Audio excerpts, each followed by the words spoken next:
நமஸ்தே. ஸ்ரீ பரஞ்சோதி பகவதி பகவான் சரணம். ஸ்ரீ பரஞ்சோதி பகவதி பகவானின் அற்புதத்தை கேட்போம். நான் இந்தியாவின் தமிழ்நாடு கரூரைச் சேர்ந்த அரவிந்த். நாங்கள் எங்கள் வீட்டை மாற்றி புதிய வீட்டிற்கு குடிபெயர்ந்தோம். வீட்டிற்குள் நுழைந்த மறுநாளே ஒரு டிஷ் ஆண்டனாவை சரி செய்ய நான் மாடிக்கு சென்றேன்.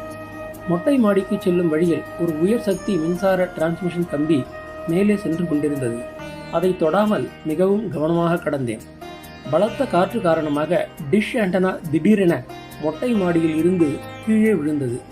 ஒரு கணம் பீதியடைந்த நிலையில் அதை பிடிக்க முயற்சிக்கும் போது நான் கவனக்குறைவாக மின்சார கம்பியை ஆதரவுக்காக பிடித்தேன். நான் வைத்திருந்த கம்பி 470 வாட் உயர் சக்தி டிரான்ஸ்மிஷன் கம்பி. ஒரு நகரத்திலிருந்து மற்றொரு நகரத்திற்கு மின்சாரத்தை எடுத்துச் செல்லும் திறன் கொண்டது. ஒரு மனித உடலை உடனடியாக எரிக்க 270 வாட்ஸ் கூட போதுமானது என்று கூறப்படுகிறது.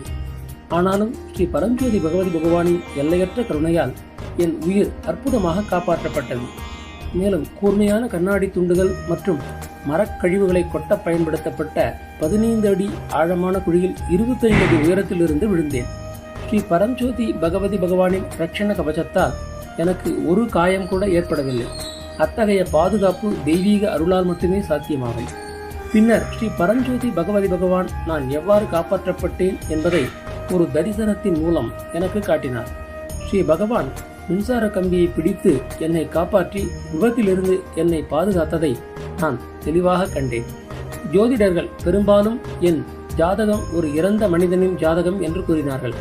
இருப்பினும் ஸ்ரீ பரஞ்சோதி பகவதி பகவான் இந்த சம்பவங்களை எனக்கு உணர்த்தினார். மேலும் எனக்கு 2வது வாழ்க்கையை வழங்கியதற்காக வாழ்நாள் முழுவதும் என் இதயம் நன்றியால் நிரம்பியுள்ளது. நான் அனைவரையும் தாழ்மையுடன் கேட்டுக்கொள்கிறேன். எந்த சூழ்நிலையிலும் வாழ்க்கையில் நம்பிக்கையை இழக்காதீர்கள். நமது ஸ்ரீ பரஞ்சோதி பகவதி பகவான் எல்லையற்ற அதிசயமானவர். அவர்களால் நமக்காக எதையும் செய்ய முடியும்.